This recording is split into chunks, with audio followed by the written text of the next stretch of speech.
Hey y'all, welcome to a Sunday Cup of Ray here on Bucs Report. Did you guys hear the one about the head coach that nobody wanted to hire? Said he was too not political, didn't play with everyone else nicely in the sandbox, spoke what he thought, never afraid to say what he meant.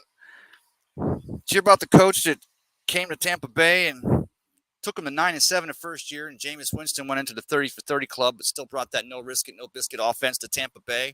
And in his second year, found out what was behind door number 2, and that ended up being Tom Brady, and he takes the Buccaneers to a championship, Super Bowl 55. You heard the one about the coach that way back in the day at Temple had a problem with a quarterback, had no quarterbacks. I guess like all 3 or 4 of them on the depth chart got injured. He takes his punter and has 2 weeks to prepare and takes his punter. And the punter goes out there for a game and has 4 or 5 touchdowns, over 300 or 400 passing yards. Did you hear the one about the coach that selflessly in 2022 retires, moves to the front office, lets Todd Bowles take over, and the most diverse staff in the entire National Football League just 2 weeks after the GOAT announces he's coming back for his 23rd season to lead these Buccaneers? And that's, I guess you guys have probably figured out already, today's show is kind of about Coach Arians, but I'm going to tell you something right now. How does a guy go from being someone that a lot of teams passed over? He's on the Indianapolis Colts staff when his good friend Chuck Pagano goes out for the year, being treated for cancer. He wins NFL Coach of the Season and takes that team to new heights. Finally gets that job. Steve Keim and Bidwell out there in Arizona. Where to hire this guy when everyone else is saying, well, he doesn't say the right things. He speaks his mind. You got to watch out for this guy. He's a bit of a loose cannon. Nonsense. Hires him, locks him in out there. He ends up retiring, going to the booth. And boy, for Buccaneers fans, aren't we fortunate that just a couple of years later, he came back to the sidelines and in just 3 years, going on 4 years in Tampa Bay, goes into the Buccaneer Ring of Honor in 2022. And I'm telling you what, if anyone has a problem with that, like I said, everyone here on Bucs Report on Cup of Ray has a voice. Let's hear your voice here on a Sunday morning. Let's get those comments rolling.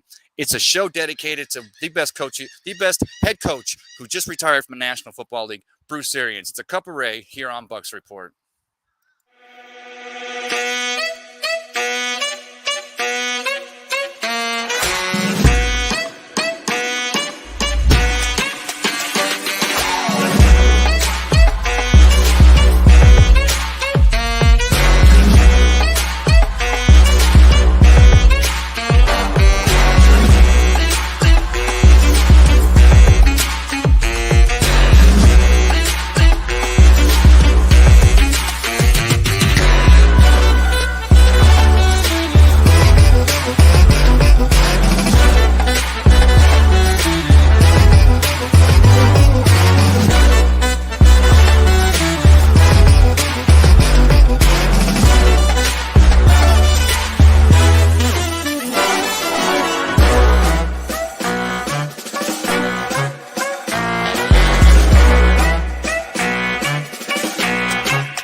Hey, everybody, welcome back to a Cup of Ray here on Bucs Report. I'm out here in front of the Irish 31 here at the Seminole City Center, and of course, in back of me, you see the Studio Movie Grill. Got to thank my guy Mikey over here, the manager at Irish 31. I'm out here just setting up my thing here, getting ready to do my little jam on a Sunday morning, and they're not even open yet. They open, of course, at 11, and if you're not getting in here today to get some of those box tees, check out some of the sports, all the great things they have going down here at Irish 31. You're missing it. But they're not even open yet. He comes down and says, hey, Ray, is there anything I can help you with? I said, you don't, brother, I appreciate you, but no, I just wanted to come out here and talk a little bit about Bruce Arians on a Sunday. It's a little Cup of Ray here on Bucs Report. And he's like, I got you, man, but let me know when the show is done. So I'll tell you what, Mikey, I will be in there for some of those delicious box teas after the show is done. But, you know, like I said at the beginning, at the opening of this show, everyone here on Cup of Ray has a voice.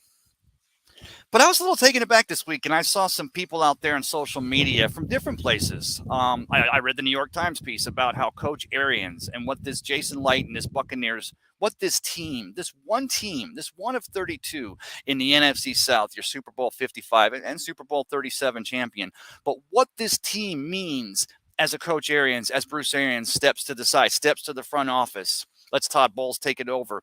What this team has meant to the National Football League as we're going through the entire debate of what the ramifications are or what the Rooney Rule does mean in giving more ethnic or minority coaches a chance to coach in this National Football League. And we see it.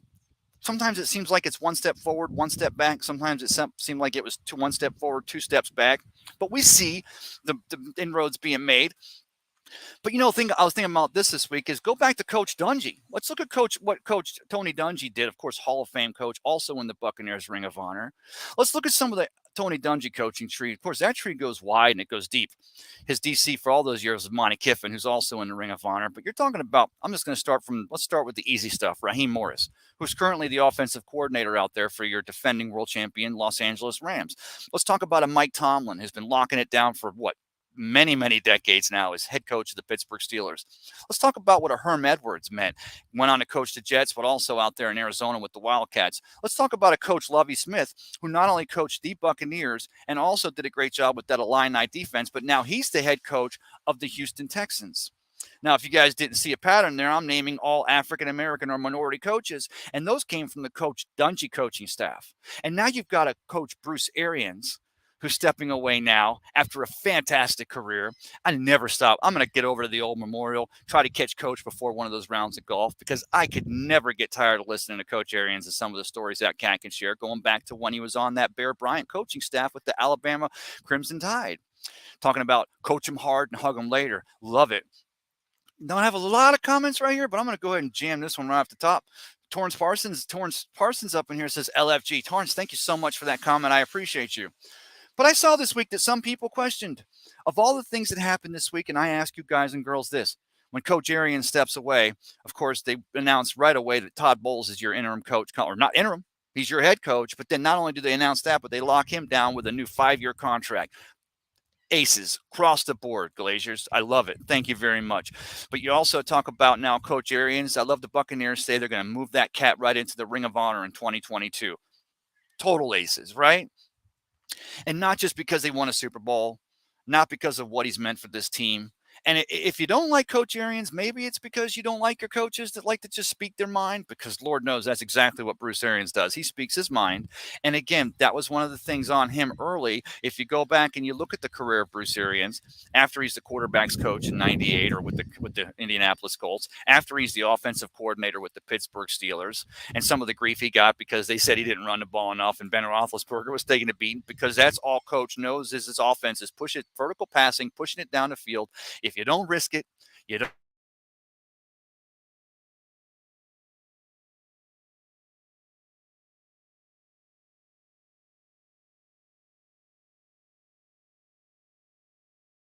get the business. We've got to give him his just due. He's showing time and time again, going back to West Virginia, through Temple, up through the pros with the quarterbacks and offensive coordinator, and then filling in for Chuck Pagano. And as an interim coach, filling in for Chuck Pagano, his good friend, wins the NFL Coach of the Year. Finally, he gets that job, and rightly so. And I remember the Bucs, we were still Buccaneer fans. You were still going with Greg Schiano, or we're going to have Raheem Morris, and then we've got Lovie Smith, and then we're going to do Dirk Cotter. And you'd have to have been a fool if you weren't following the career of one Bruce Arians. And I had envy. I loved that he went out to Arizona. I'm glad he didn't go to the NFC South. Of course, Sean Payton had already taken his job with the Saints, but I was glad to not see Bruce Arians with the Falcons staff or with the Panthers staff. Loved him out in Arizona. Then he steps aside. And I remember when Coach Arians steps aside from the Arizona Cardinals and goes to the broadcast booth. And they gave him a little grief because, again, now he's in the broadcast booth and still speaking his mind. But I love that. I love that cat for that.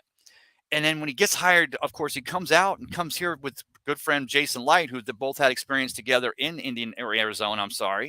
And Jason Light was putting this team together, the phenomenal team that's still together here going into 2022. And then he brings Bruce Arians back. I love that Bruce Arians only agrees to come to the Buccaneers if they will in turn give Todd Light an extension on his contract to match Bruce Arians' contract as Buccaneers coach. And there was symmetry there. There was it wasn't just a good vibes. It was that he knew what he had in Jason Light as an evaluator of talent, as being able to be general manager of your Buccaneers. Jason Light knew what he was getting when he was able to get Bruce Arians to come back. And I don't know what Jason Light did to Christine Arians, but whatever it took Jason, I say do it twice to let Bruce come back to the sidelines, leaves his forever home there in Georgia for a little while. Bruce comes back to this team.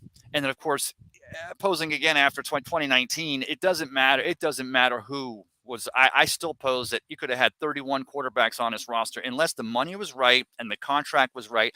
I don't care if your quarterback was Russell Wilson, Ben Roethlisberger, Aaron Rodgers. I don't care if it was whoever. If that quarterback was in a contract year and door number 2 had Tom Brady behind it, and then it's not just because the Bucs end up winning Super Bowl 55 with Tom Brady at quarterback coming out of a pandemic year, but I would pose that I would see.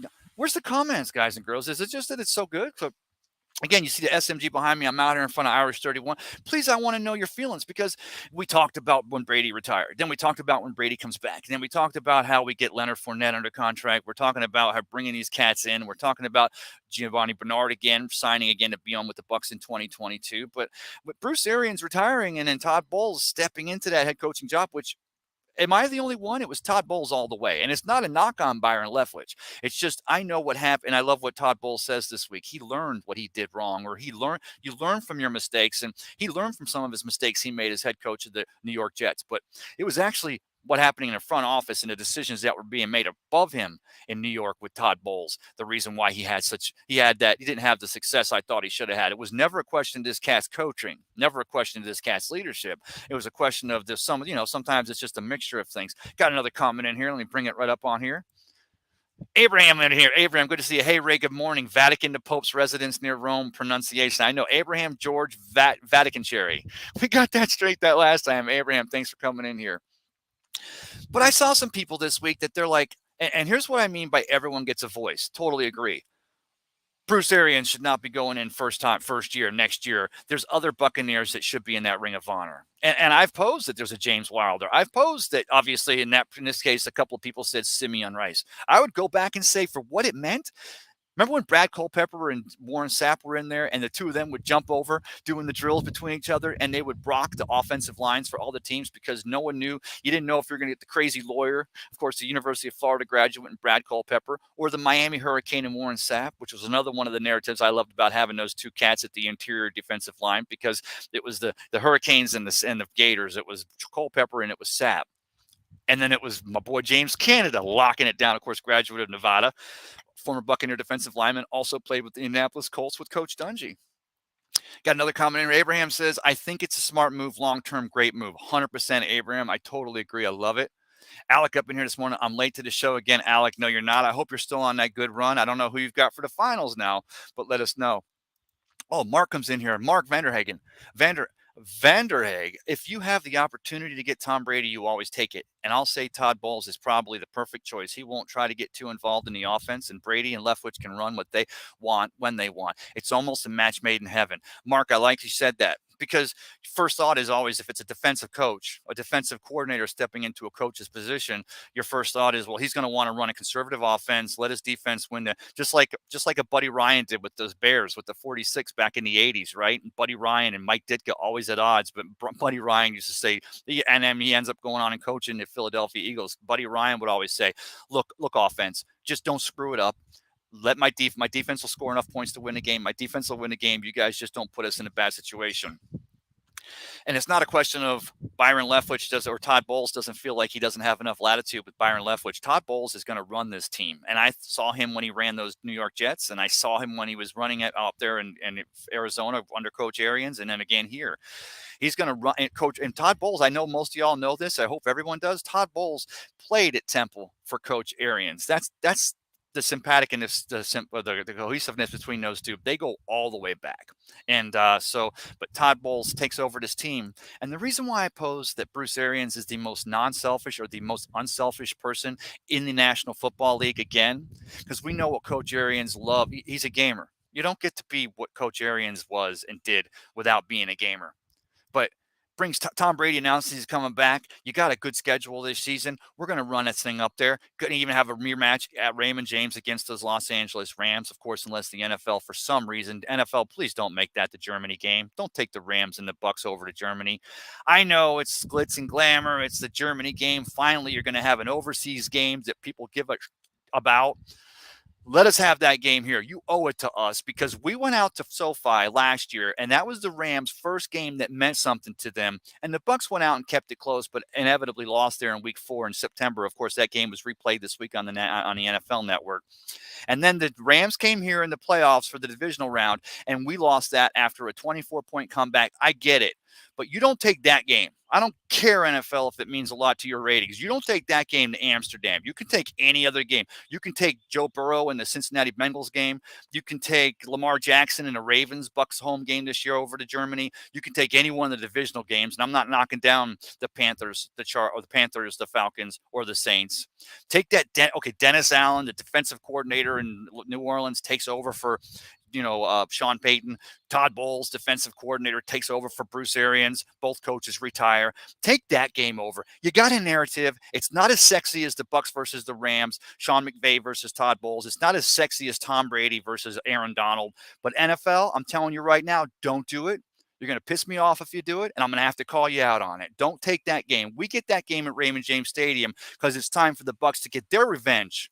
And it's time to make sure that what's-his-face isn't the referee for that game.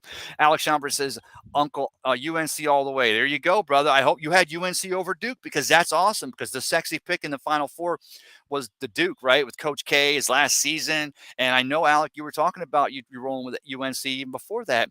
And, of course, UNC ultimately defeats Duke and makes it to the finals. I hope you had that. That's a good pick right there. I bet you made a little scratch because that was the unsexy pick as far as the Coach K last game. Keith Larson, Tampa Bay Ray in the house. Keith, thank you so much. The dude, my on our pregame little meeting we had there. Alex Schomburg says, just don't let the ref, Sean, just don't let Sean Hockley, right? That's the name I was thinking about, Alec. Thanks, Alec, always. And I'm right here, Alec, again, when we were live when Tom Brady announced this comeback. Mark Vanderhaeg says, exactly. Part of me thinks it's going to be the Kansas City game that goes to Germany. And I'll take that. And I'll take that because it's not that I love Andy Reid versus Todd Bowles. I love Patrick Mahomes versus, and I think the Kansas City Chiefs also, Mark, were one of the teams that petitioned the NFL to get that game over there. But, talking about, again, diversity has kind of been a big subject in the league, especially now with Brian Flores coming up against the NFL. Actually has that he's in court against the National Football League and in the Rooney Rule. You talk about how many times, and we've seen it, and we saw it this year. We kind of saw it with some of the coaching interviews going on. Here's the thing: we needed to get people to the table so they can continue to shine and show how smart, how great they are, how good of a coach they are, how good of a leader of men, of National Football League coaches they could be. We needed to get them to the table. We needed to have owners take an open mind. Take a look at these cats, these great coaches, and don't just go with the usual. Don't try to hire an 85-year-old retread, whatever. I'm not going to name names because there's a lot of great coaches. I'm not saying that any coach doesn't deserve a chance. But the Rooney Rule was instituted to make sure that every team who had a coach's opening would interview at least one minority head coach opportunity for each. And that did get some people to the table. And it's still it's such a short sample size because it's only 32 teams. We're not talking about, teams across the world in soccer and college. If we were talking about just minority coaches in college, you've got over 1,000 college programs and the numbers, and even there you want to see progression if you've got an issue.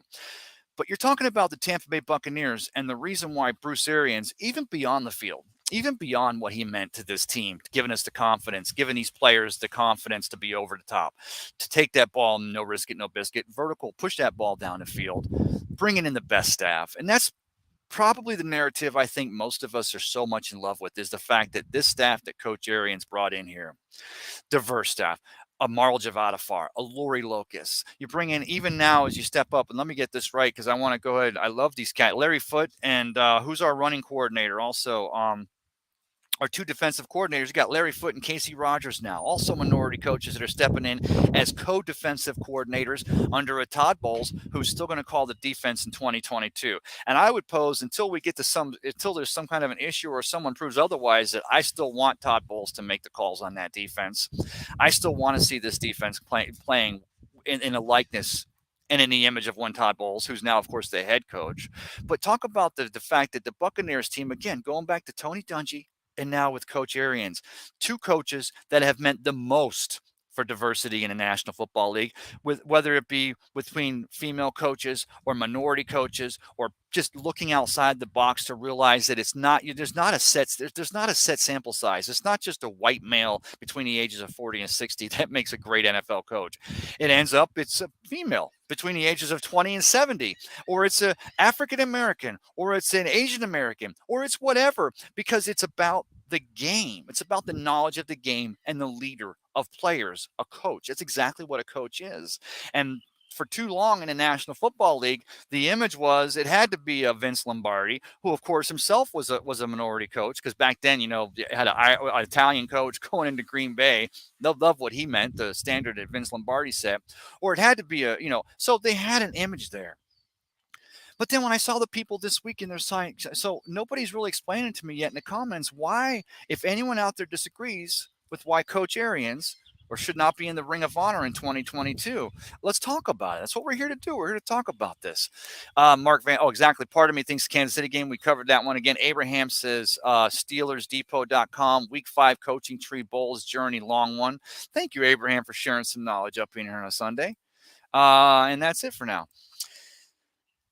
So when Coach Arians steps away, of course, the first thought for 5 minutes is it Coach? Is it going to be Todd Bowles, or is it going to be Byron Leftwich? Of course, Byron Leftwich was on that short list. There was a 5-minute period here this last offseason where he was going to go into Jacksonville, sign a contract to take over the team. Of course, inevitably they hired Doug Peterson, former coach of the Eagles, former NFL quarterback himself, to go in there and to work with the second year player in I'm drawing a blank, and I knew I was drawing it even when I went there, but the quarterback, the kid. Byron Leftwich got interviewed for the job, ultimately doesn't get the job. Todd Bowles should have had a lot more interviews, didn't get interviews. Again, I don't know why, because it seems to me if you're an NFL owner, you're a billionaire and you own one of these NFL franchises, obviously you need a good leader. You need someone you don't need a Urban Meyer. You don't need someone who's going to, I don't need to go there on a Sunday morning. It's seedy. But you need someone, first of all, that's going to set an example. It's going to lead your team. Second of all, you need someone that's an X and O's person. And also, third and most importantly, and where Bruce Arians knocks it out of the ballpark, someone who can bring in other people that are really great with the X's and O's and lean on your subordinates like a good general. Like, right? Sometimes you think about the great general, like a General MacArthur, General Douglas, through the years, great generals, and going through in the history of World War I, World War II, having to lean on their subordinates because the chain goes all the way down and then all the way up the chain, right? Or running it all the way up the flagpole. But a good leader has to have people in place that he can depend on, or she can depend on, and that she can also trust is going to make the right decisions, continue to lock it down, continue to keep the train moving in that same direction that leader himself, that general or herself, is doing. And that's what Bruce Arians was great at. And it comes from so many years as a phenomenal head coach in both the college and professional ranks. Also, great job, working again with Peyton. I love that story from a couple of weeks back. I have another comment, but Bruce Arians using the tape of Steve DeBerg, and the magic man that Steve DeBerg was with that ball handling and the play action and pulling it back, and using that tape to show a young Peyton Manning how to really continue to perfect that ball fake and working with that. I love that story. Let's see. Oh, I got another comment in there. Hank White is in there. Trevor Lawrence. Yeah, Trevor Lawrence, right? I would pose that you get a cat like Byron Leftwich to go in there and work with a Trevor Lawrence. First year was, I hate to see it, it was literally a throwaway. Trevor Lawrence, his cards were stacked so high. But Jacksonville spent some serious money now this offseason with some free agents, and they got some talent in there. It's going to take them a minute to get back anywhere near defensively where they were 6 years ago, when of course they had Leonard Fournette, but they had that great defense and they were locking it down. Of course, Leonard Fournette's first year in the National Football League, 2017, the Jacksonville Jaguars actually made it into the playoffs with the team that had the best defense in the National Football League that year. You don't believe me? Go look it up. Of course, they end up getting beaten by Tom Brady and those New England Patriots, get knocked out of the playoffs, and then the destruction in Jacksonville, that dumpster fire starts to happen. So, yeah, thank you for that. Hank also says, go Bucs. Go Bucs, Hank. I appreciate you.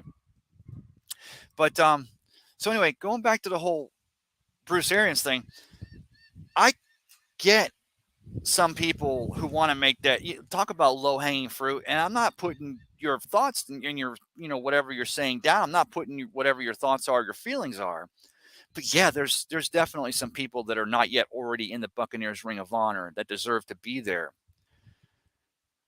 But not only would I feel that, and I hope that we would have all got there eventually. Not only do I feel that the Glazier family and the Buccaneers organization would have missed a large opportunity to not get Coach Arians in there next season, to not wait 5 years, 3 years, to not wait till Tom Brady's retired for a couple of years in 2027, and then, Tom and Bruce come in for a Monday night game, and, no, I think that not only do I think that the Glaziers or the Buccaneers organization would have missed a large opportunity, would have missed a chance to put the eyes on what Coach Arians meant to not only being a leader of men and one of the best coaches in the entire National Football League, but from a diversity standpoint, from again becoming not only the first to hire a full-time, but then hiring two of the greatest coaches in the National Football League with Marge Vadafar and Lori Locust, locking it down with the great staff, but also leading this team.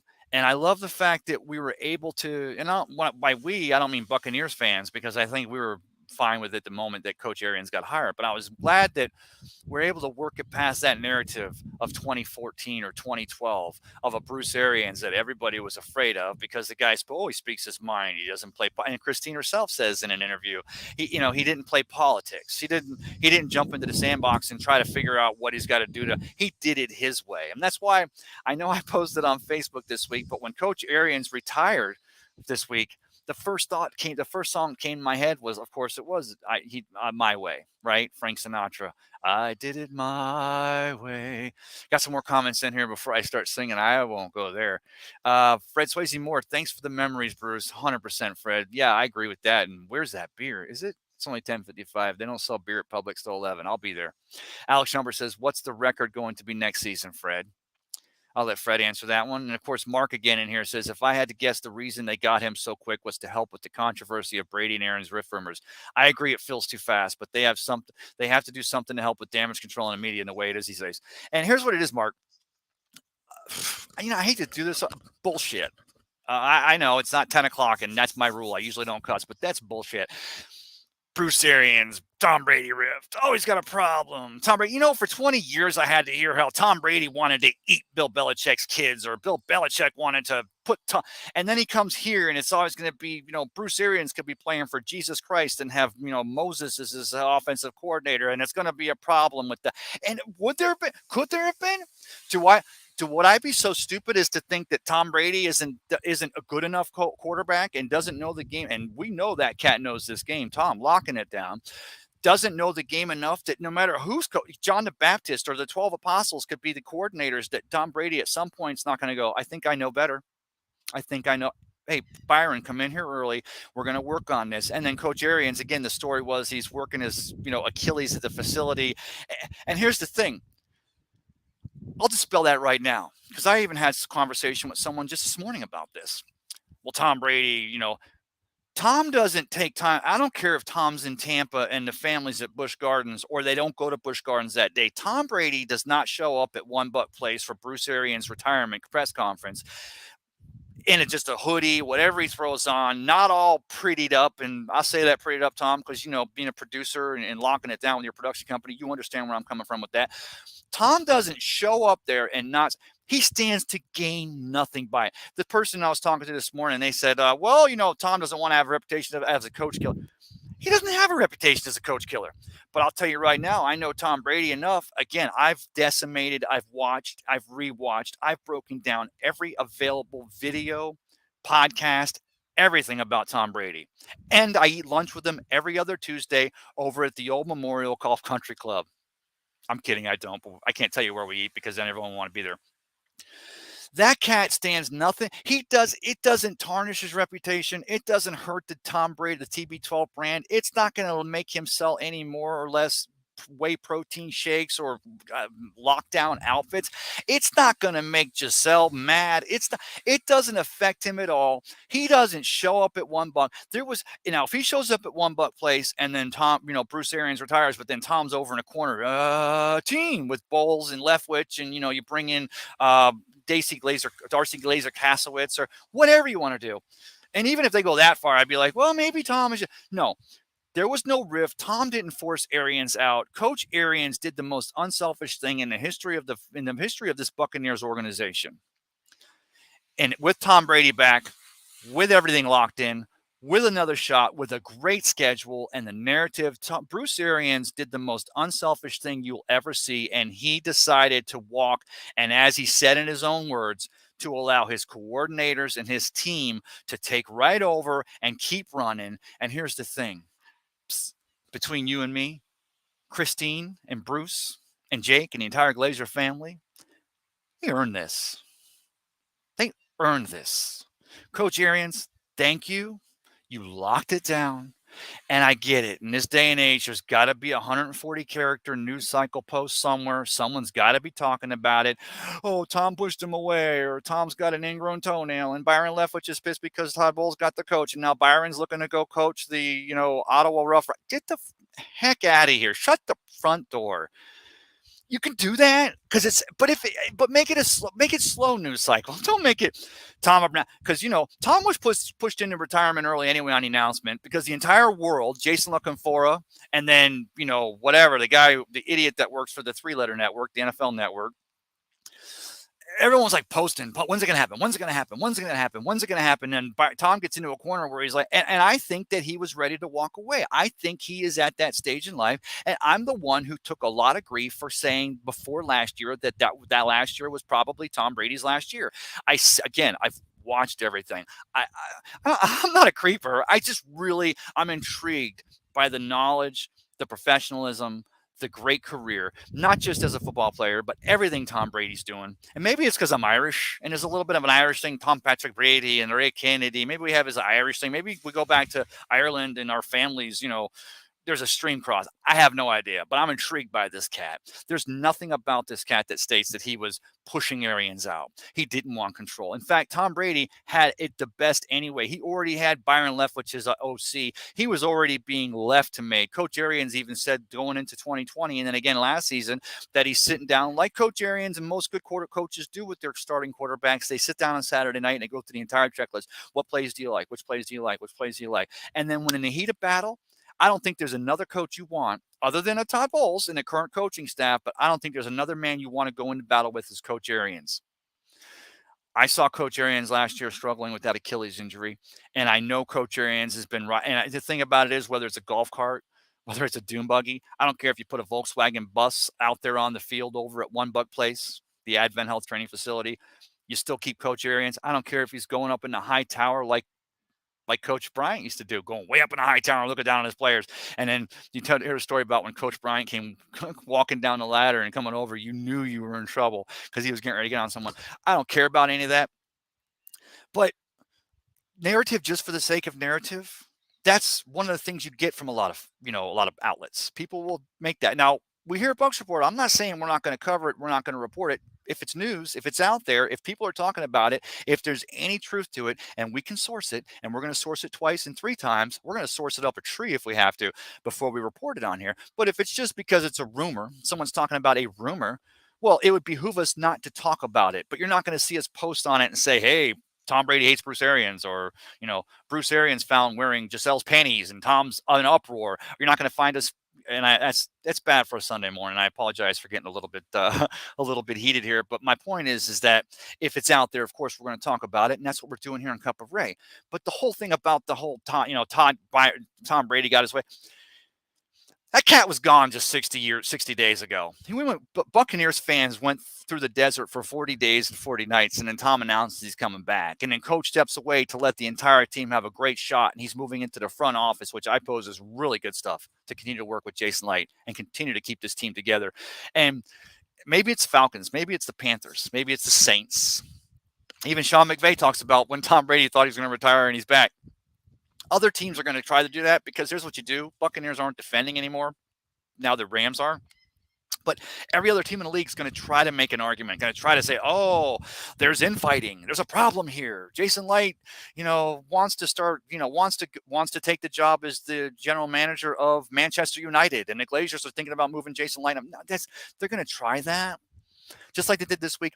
But here's the thing about it is, and I've talked about it already too much, but I'm sure as hell not going to let this tarnish my celebration of the career that is Bruce Arians, my celebration of everything that's been great since Bruce Arians came to Tampa Bay, my celebration of all the successes. And man, I tell you what, Marl Javadafar and Lori Locust, Todd Bowles and Byron Leftwich and Larry Foote and Harold Godwin and the coaching staff, the most diverse in the National Football League. Because even before the winning, even at 9-7 in 2019, and then of course Super Bowl 55 in 2020, and then divisional playoffs in 2021, the best record in the history of the Buccaneers organization for a head coach, and what he's done and the legacy Coach Arians leaves as he steps into that front office. Where we are now, this organization, where they are now, or where we are as Bucs fans, they could have went over and had that thing this week, except for you wouldn't have had 68,000 screaming Buccaneer fans over at Raymond James Stadium. But they could have opened up that curtain and showed me Bruce Arians' placard there in the Buccaneers Ring of Honor right now, and it wouldn't be too soon. Although it would be, because we want to see it next year when the Buccaneers are hosting a big game, and they'll have a large event for it. But again, I get where some people might come at us and say, well, there's other guys that belong. Yeah, there's other girls that belong. Martin Grammatica's not in there. And then you talk about, again, Brad Culpepper or a Simeon Rice or a Shelton Quarles and what he meant to this Buccaneers team. Give me the comments, someone I'm not covering here. I talked about Ricky Bell. I know his sample size was small, so that might be a little tough one to make. But talk about some of the players that aren't in there. Let me get back to some of these comments here. What's up? Happy Sunday. Jonathan Kephart says, how have you been? Let's go Buccaneers. When do you think Gronk will finally say he's coming back? Because y'all know he will. I think it's just a matter. I don't think it's a matter of he's waiting. I mean, of course, if another offer came in, like, Las Vegas Raiders call and they say, look, we've got Devontae, we've got this great, but Carr says he would, if he gets you for a tight end, so we're going to offer you $20 million a year to come out and be a Raider. I'm not saying that Gronkowski's camp's not, the leave the light on, the phone's not there. I just think that Gronkowski, if he plays, again, because he missed those games in 2021 with the back injury, and that back injury was one of the main reasons why Gronk retired in the first place 4 years ago. We want to see that kid come back because I love seeing him and Tom, but what he means to this team, and continues to maybe teach some of these, because now that we got O.J. Howard goes to the Buffalo Bills, you still got Cam Brayden here, but now you go maybe, and that's what you look to address in this draft. Maybe you can find a tight end out there, or even like an offensive lineman or a defensive lineman, but has the, because that's what Jason Light does, right? He seems to find he sees to find things that aren't there right off the bat. Maybe he brings a cat in here that's going to be your next lockdown tight end for the next decade, and would have a chance to play behind a Gronk for a year, and also continue to play with a true professional and great tight end that is Cam Brate. I just think that the Buccaneers don't feel like they have to sign Gronk, because by signing Gronk, it suddenly because they're already dealing with that cap and dealing with the numbers issue. And I think that, they're going to give Gronk respect. They're going to finally get him that USAA insurance. But I think that's going to happen. I just think, like you said, you seem to insinuating right there, Jonathan, it's not a question of if, but when. But when they do lock him in there for the contract, depending on how many millies they offer him as far as incentive clauses for the 2022 season, it's going to make it so that you don't have the opportunity to possibly lock down a free agent offensive guard or tackle, or bring somebody, or maybe make a trade, because you've already got Gronk on the books. I don't think it's a question of whether Gronk will be on the books. If he's playing, he will be. But like you said, when. Fred Swayze Moore going back to the question. Oh, let me get back here, because I see Alec talking about John Superfan Blakely up in here. John Superfan Blakely for Bucs Superfan Hall of Fame. What a great, amazing guy. 100% Alec. Got a great chance to be over with John over there at the Leatherhead tailgate party. Had a great time. Did a show from over there. But you talk about a cat. Great guy, heart on his sleeve. And nothing taken away from Ken, because Ken's done a great job. But Ken announces this is his last year. But John Superfan Blakey, I got to get one of those. I got to get one of those pins, man, because those are fire. I saw you put it on your Facebook page, and I didn't ask you about it. I hope we can get some of those. I hope I can get one of those. But that pin, man, you had made was just solid. I love it. Oh, Jonathan, going back. What's up? Happy Sunday. How have you been? Let's go Bucs. When do you think Gronk will finally say he's coming back? I already covered that one. Yes, I did, brother. Let me go back here and make sure I didn't miss this one. Okay, no. Fred Swayze Moore answering back to what the Buccaneers record will be in 2022, 20-0, which of course with your 17 games, two divisionals, and then your two divisionals championship. Can it be 21-0? I'm trying to think. So if they get the bye week, which only one team gets the bye week, they play the wild card weekend divisional round championship. Could be 20-0. I have to do the math on that. Jonathan Kephart says, "LOL, that's bull." Shoot, I love it. I had to do it, man. I'm so sometimes false narratives just for the sake of narratives. I mean, we all talk. That's what we're here for. That's what this platform is for. That's why I love the interaction. And thanks for commenting, guys, girls. But yeah, the moment I read that whole thing about, oh, it's too fast for Coach Arians, I'm like, do you not understand? Oh, it's a car engine. I'm having a great day. I got to tell you, I love this weather here in Florida. The humidity's coming back, which I know it means that. But here's the thing, Bucks fans and Tampa Bay fans, those who are in the area, we go through the nice winter. We have that 4, 5, 6 month period where all the birds are coming down and everyone's enjoying this weather. I took a ride out on the beach this morning. I was originally bringing a cup of Ray from out at John's Pass. I had a great shot, but my connectivity was an issue and didn't have enough power to take this show for an hour. And I wasn't going to do that. Anything less than an hour today talking about Coach Arians and the legacy wasn't going to do. All the families are still there, the spring breakers from other parts of the country, and they're walking everywhere. I mean, this is even with the clouds. And I used to love these days going back to when I was in middle school, elementary school, high school. We'd all be staying on the beach, Island House Hotel. My grandfather would rent it for the entire summer. And days like this, you'd have you'd be burnt and have the sun. Oh, dang, big. You see some of that. Yeah. So we'd have the hotel and we'd all be sunburned and, tropic copper tone suntan oil, and we'd all be nice and got our tone and everything. You get a day like this and it's just a cloudy day. You jump in, the water feels different, looks a little different. You get out, it feels a little different, a little crisper, a little cooler. Everyone walking on the beach, but the humidity's coming back. And Bucks fans, when the humidity's coming back, that always meant what? That the camps were coming. The Bucks announced, the NFL announces this week the Bucks will be in camp here in just a couple of weeks. Then you got your draft, but the humidity's coming back. Next thing you know, it's the rookie camps and the veteran OTAs. Of course, they weren't OTAs when we were kids, but then you have your camps, and then you get your summer camp, and you get Brady and Gronk with their feet in the pool doing their game again. So it's going to be good times. But just love this weather down here. I hope wherever you are, you're having a great Sunday as well. Abraham says BA has a Tom Moore like consultant role. It's a seamless transition. Yeah, I love it. And again, he's deserved this. Christine, the family, Bruce, he deserves this. Just like we saw, and it's a great thing, right? It's a good contrast between Coach Arians and Tom Brady, because Tom, everyone's like, how can he walk away? He's at the top of his game. Just should have won MVP. There's no reason he should not have beat Aaron Rodgers out for MVP in 2021. I don't care. Aaron Rodgers was the first team up, whatever, but he's at the top of his game. How's he walking away? Of course, Tom's back, but Coach Arians also got Tom coming back, top of his game. But as opposed to where Tom Brady's also thinking about his co-teammates and his players and himself and his legacy going for one more. Coach Arians realizes that by stepping away now, while everything's still good, because what if they did go off the rails in 2022? What if we had 6 AB incidents on the field or opposed? What if it wasn't, the warm and fuzzies weren't as warm and fuzzy after the 2022 season, hypothetically, and Coach Arians was there. And now Coach Arians, who was planning to step at any time so he could start enjoying that life, enjoying that forever home, getting to that better place, now he's stepping away. Well, now you may have a Todd Bowles pulled away because another team realizes how they screwed up for not giving this guy a chance to be a head coach already.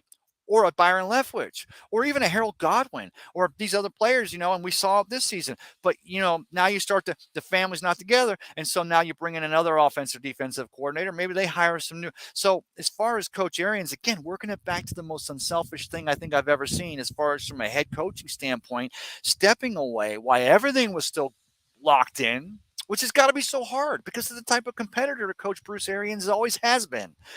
And we know this, Bucs fans, NFL fans, we all know this. So he does the most unselfish thing, or selfless thing, or no, unselfish thing, and stepping away while the getting's still good for everybody because he wants to see the success continue. And we hope that Todd Bowles, I don't see why he wouldn't. Again, he's been with Coach Arians since Temple, since Todd Bowles was knee high to a grasshopper as a little college football player, linebacker with the Temple Owls. Continues that diversity, continues to hire not just the best coach, but the best coach regardless of sex or ethnicity. or even religious, whatever. I just continue to hire the best coaches. So you want to see a Todd Bowles continue to do that because that's the Bruce Arians legacy. That seems to be the Buccaneers legacy. Again, going back to Coach Dungy.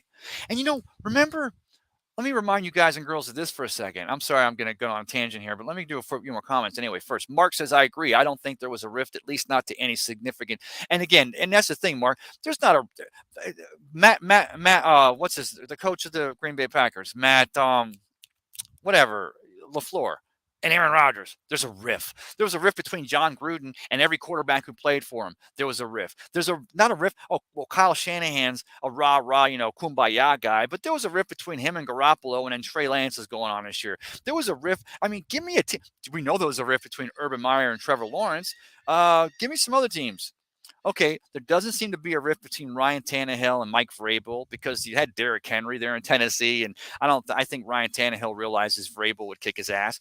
But Pete Carroll and Russell Wilson, there's a rift between there. So anytime that narrative is there to be made, if there's not a rift between your head coach and your quarterback, then I would pose you've got the wrong head coach and or the wrong quarterback. The rifts are there. It's what they do. It's what the professional football players or professional athletes of any time, they're always going to think they can do it better. They're always going to think they know better. You're always going to think there's a better way. And there probably is. There probably could be. Maybe the Bucs come out and on first down, they run, pass instead of pass, run. I mean, we can always pose the argument. There's always room for improvement. Otherwise, I don't think we'd be fans of the game anymore because it'd be like, oh, the Bucs won the Super Bowl 55 and it doesn't get any better than that. So let's just forget about them for a decade. We'll see where they're at in 2030.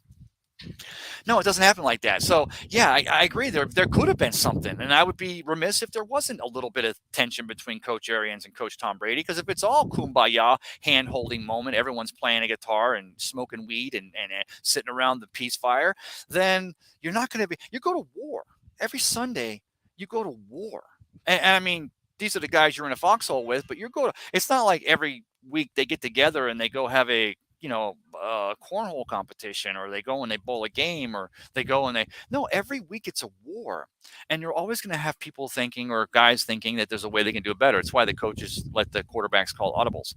So, but the whole narrative as Bruce Arians, the career that is Bruce Arians, as he's stepping up to the Bucs front office and he steps away this week and talking about him getting into the Ring of Honor next year and getting him. There's no 5-year rule. But let me ask you guys and girls this, because this is something I wanted to cover here.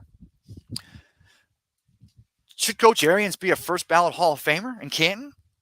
And I kind of talked with few of you this week about it. Well, he's not Vince Lombardi, and he's not, well, I get it. And he's not, Bill Walsh with the Niners, or he's not Chuck Noll and the Steelers. No, I get this, right? And of course we just saw this year, former coach of the Rams, former coach of the Eagles. I want to say Vince Ferragamo, but he was a quarterback with the Rams. But, the quarterback, the coach. Anyway, I'm drawing a blank here. Just got into the Hall of Fame, announced he's going into 2022. You guys know I'm talking about. Help me out here. But I look at not just from a diversity standpoint, not just from a body of work standpoint. Again, quarterback's coach was, because remember that was one of the greatest things is Chris Sims in '98. He's showing up to do his thing there in Indianapolis, and he's like, "Who's this guy? Who's this quarterback's coach, Bruce Arians? Who's this guy?" And just kind of discovering who Bruce Arians was. And you understand the reason why Tom Moore brings in a Bruce Arians to work with Peyton Manning in 1998. I think Tom Moore was the coach, right? It's because he realizes the quarterback whisperer, the what Bruce Arians can mean. And I don't know. I think Peyton Manning's, of course, he was going to have a great career coming out of Tennessee, but I think that Coach Arians helped him a little bit. I think that Peyton Manning had a bit of a good career. I don't know. You tell me. And then, of course, he goes and he creates the no risk it, no biscuit offense with Ben Roethlisberger as his quarterback. And Ben's going to be a first ballot, and he's going to be in that Hall of Fame. And Bruce Arians and him developed this offensive system that Bruce Arians is still running now. Of course, Byron Leftwich, your OC, is the one who's making the calls now with Tom Brady. So I think Ben Roethlisberger had a good call. And then Andrew Luck had a pretty decent career, even though Coach Arians only has the 1 year where he fills in for Chuck Pagano. And then so you start to look at this body of work for Bruce Arians over decades, right? And then you throw in the fact that at a time when Brian Flores has come into court against the National Football League, and we're trying to figure out if the Rooney Rule even works, and we're seeing a little more diversity and teams making better decisions, hiring coaches, not just but on the content of their color, content of their character, and not just because of the color of their skin. In reverse, but the fact that they're the best coaches for the job, and you hope that that continues to happen. I can probably name at least 5 or 6 coaches, starting with the Eric Bieniemy, a Byron Leftwich, and a Todd Bowles, who in the last 2 or 3 years should have been locking down a head coaching job somewhere else. But then I can also tell you the reason, if I was them, maybe the reason why staying in Kansas City or staying in Tampa Bay was probably a good move, because maybe some of the teams that may have been offering them a job were offering them a chance to be a head coach of a dumpster fire. In that case, then those cats are just making the best decisions for their family. But so the diversity with the hiring, again, Marl Javadafar and Lori Locust, and continuing to put females into a chance to coach, because really it's all about the coach. And the players will tell you that. At the end of the day, it doesn't matter what sex a coach is. It's just a matter of that they can relate to, and then they can teach. Because these players, they're in the National Football League because they want to be great. They want to continue to learn. They don't want to, okay, we're here, get a few paychecks, we'll see what happens. They want to continue to learn. And you get that with a Lori Locust as an assistant defensive line coach, or a Marl Javadafar who's teaching these players things about their physiologies and how to keep themselves in condition and shape. And probably, like, Marl's also, I'd like to know if she's gotten with Alex Guerrero a little bit, because I think we've all kind of seen that, I don't know, Tom Brady and the pliability and some of the things that he's been applying for the last couple of decades, they're working. So I'd like to think that, but I think Marl's bringing it just from a former college basketball standout, and herself a physics. So, but again, the reason why I was going down that road, and I apologize for that tangent, is because I think that, does anyone give me the coach? Dick Vermeil. Ron Harrington, thank you. I want to, because it was driving me crazy. Yeah, Dick Vermeil. Like, I right here behind me at the Studio Movie Girl, I saw American Underdog. And of course, that was a Kurt Warner story, and Dick Vermeil was the coach. With Mike Martz, what a jerk that guy was. Great offensive mind, but man, he really didn't like it. Of course, they had Mark Bulger, and of course, Kurt Warner barely makes the team, and of course, the rest is history. But yeah, I would pose that I get that it takes a Dick Vermeil larger even body of work, but I think that Coach Arians, he's got to be in the Hall someday, but I'd like to see him as a first ballot Hall of Fame. And it's not just because of the diversity and the staff, but it's because of the way he coached, and because of the Chuck Pagano year, and twice Coach of the Year, and leading Buccaneers to Super Bowl 55 and doing it his way. And I'm not just saying that as a Buccaneers fan, I'm saying this as a National Football League fan, that Bruce Arians it makes me more want to go to Canton to see his bust, to see Warren Sapp and Leroy Selman and Derek Brooks and John Lynch and soon to be Rondé Barber. But Coach Arians, along with a Tony Dungy in that ring, in Canton. I mean, here's the thing. It's like that meme online, change my mind. Seriously, I mean, please, guys, girls, please change my mind. Let's see here. Farley. Jonathan Kephart says, preach, my friend. Jonathan, thank you, man. It's a Sunday. It's what we do here on Cup of Ray. We preach. I was in downtown St. Pete yesterday. It was beautiful outside. Right, Abraham? And today, it's the same way. It's kind of cloudy. I'm going to go jump in my pool today and swish it around and have a good time and get out and be a little cold. A great story, guys and girls. I hope you bear with me here. Let me finish this last comment. Mark up in here says, there's a real chance for 3 1,000-yard receivers, maybe even 4 if Gronk is healthy this whole year. Mark, 100%. Man, that's a good call, Mark. Nice comment. Nice take. I don't know what made me think about it last night. I want to share this story real quick before I get out of here on y'all. But again, comment, please, guys, girls. Anyone wants to come in, grab the StreamYard link and jump in, talk with me here. So my son, I forget what it was. We got done doing some flooring yesterday, and I'm sitting there with my son. And my son, he's 13, 6'1", 205, coming into his own. Got hands of steel, got an arm, got a howitzer for an arm. A big kid, strong kid. Doesn't really know how strong he is yet. And that's what I like about him, because he's got a heart of gold. But, man, he's going to discover fast how strong he is. And I'll tell you what, someone's going to put him into a corner someday. I hope not. And that kid's going to show him how strong he is. But had never seen The Blind Side. Of course, the movie with Michael Orr, and the great story that was Michael. And Sandra Bullock, I think, wins an Academy Award for that. So I forget what it was, but I said to my son, have you ever seen this movie, The Blind Side? And he goes, Oh no, I thought, and he was naming some movies he thought it was, and I'm like, no, just watch this. And man, get into it 5 minutes. It was the first time my son and I, other than coming to the SMG and back of me, locking it down with some of that great food, or Irish 31 out here. Love to come over here again and have the boxties and the wings. This is the fantastic food. We're so fortunate here in Seminole, the Seminole City Center. We sat down and watched that movie. We paused it halfway, went and got a 12 pack of tacos from Taco Bell because last night was just we were just feeling Taco Bell night, but locked it down, stopped and got some desserts, got home, had a great time watching that movie. And at that point now with my son and my kids is that they're to the point now where they're starting to understand that National Football League or football isn't just something that dad watches. And, they're starting to realize the commitment, the sacrifice, and what it takes to be a professional football player. And of course, I'm covering it a lot and they hear me. I run story ideas by them, or sometimes we'll talk about different defensive, what's a 12 personnel versus a 13 personnel or a zero blitz. So, and I love it because they're to the point now where they're understanding it as much as I am. And maybe they're Googling it. But they're talking back to me again. I posed on Friday with that when I talked about Coach Arians retiring, and I put it on my Facebook page. I was just kidding with the kids in the car, and I went, and it was great because I'm just driving to school, and I'm like, Coach Arians is retiring, you guys, and I know it's a big thing. And so, do y'all have any questions? Maybe I can answer for you or share with you. And I was just tongue in cheek, but my son starts throwing great questions at me, and that. So I'm at that stage with him now where it's kind of fun. We're enjoying some stuff. Also, today I want to remind you that today's show is brought to you by Footage Bound Productions, Footage Bound Videography. She's locking them in. She's booking those weddings. It's the most important day of your life, your child's life, your cousin's life. Maybe it's a friend's life, promise ceremony, anniversaries, but it's the most important day.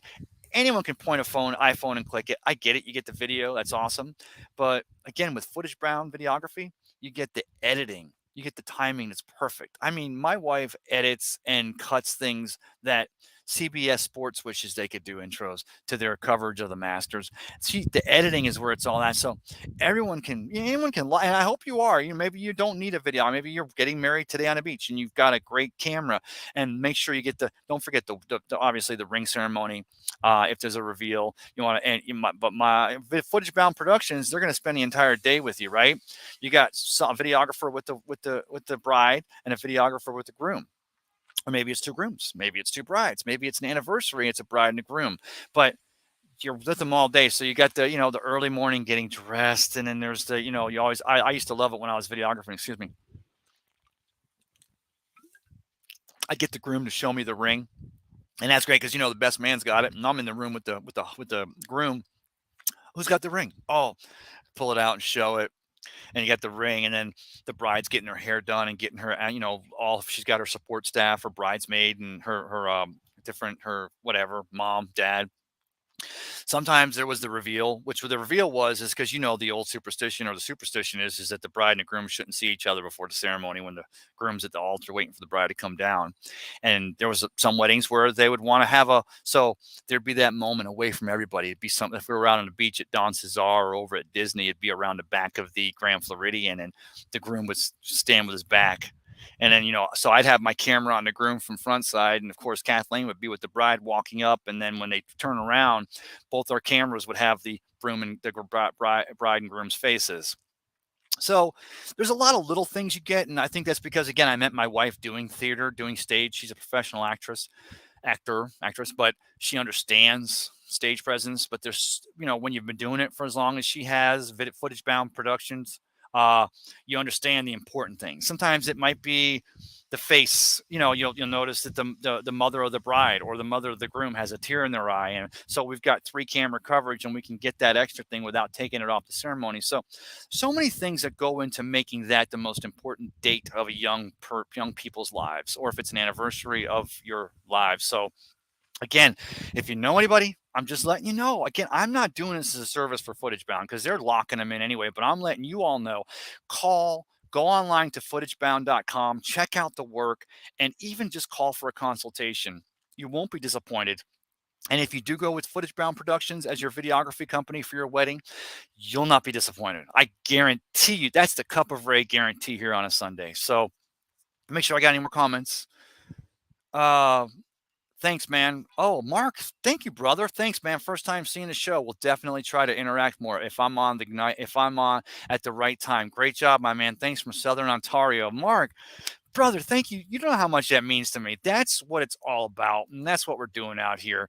And again, I got to thank Ron Harrington for throwing in Dick Vermeil for the Hall of Fame. So, again, just Bruce Arians, Christine, family, coach, congratulations.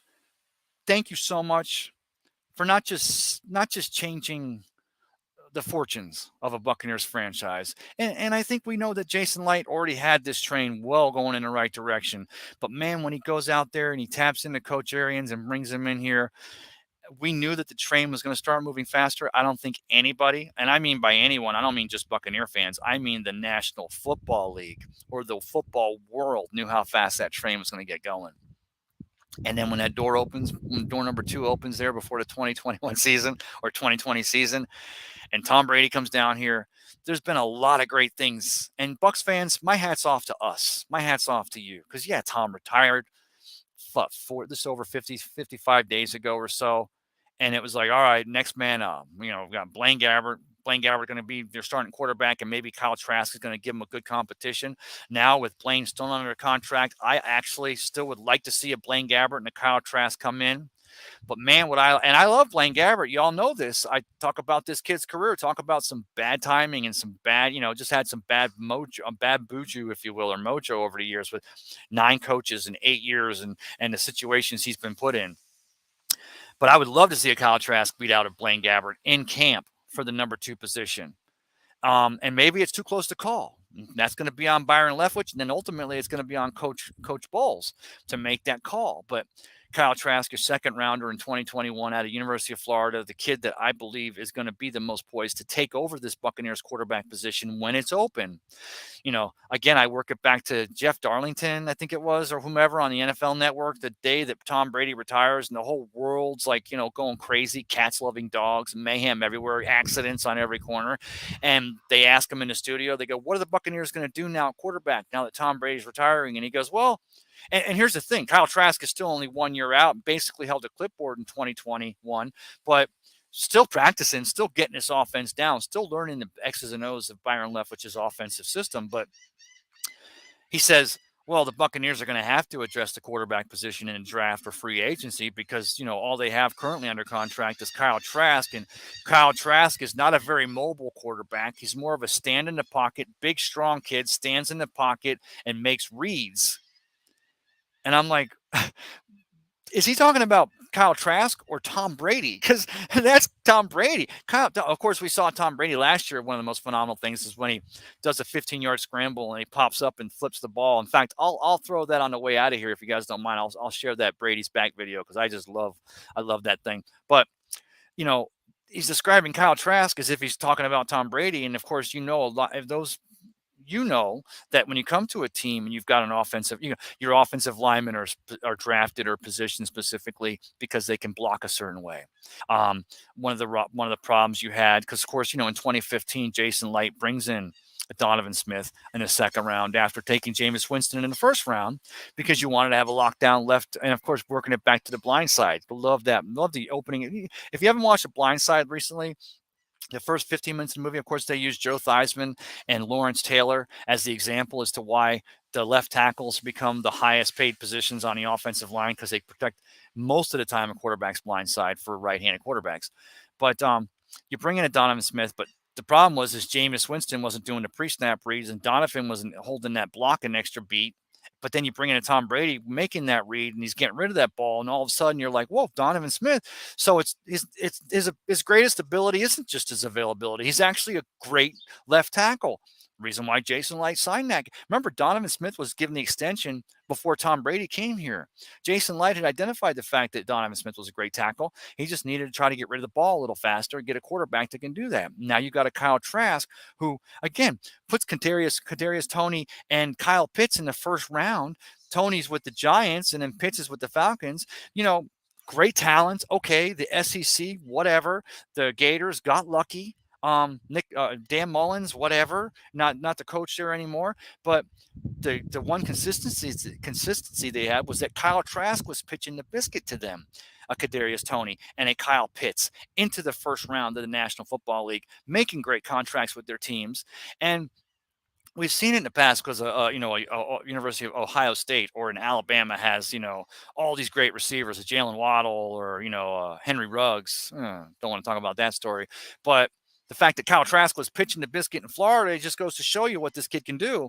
And he's the exact type, he's a prototypical quarterback. And we go back and try to say a Matt Castle or a Garoppolo was a prototypical quarterback for Tom Brady. And maybe that's what Josh McDaniel and what Bill Belichick and the Patriots were doing. They were trying to get a quarterback that could fit into that system. Buccaneers have that.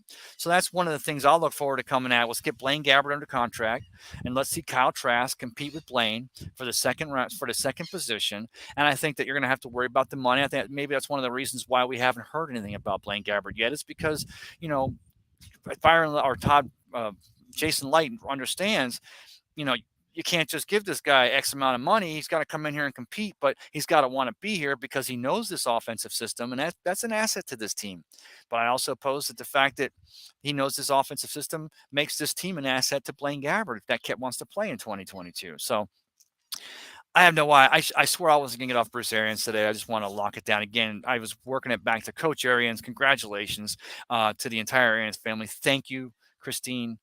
Thank you for sharing again, letting not just the fortunes. It wasn't just a record, but an entire identity of a team. It seems like the entire Buccaneers team, and then some of it's Tom Brady and some of it's Super Bowl 55 and the players we got here. But it seems like this entire team doesn't play those politics. That very same politics that kind of delayed Coach Arians in getting that well-deserved head coaching position in the first place. Buccaneers marched to the beat of their own drum.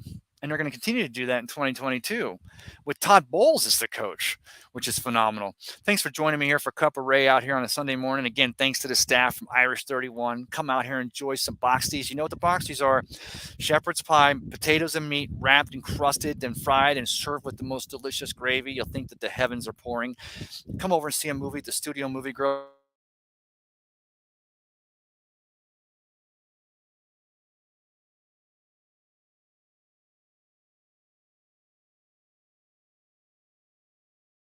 Behind a great Sunday.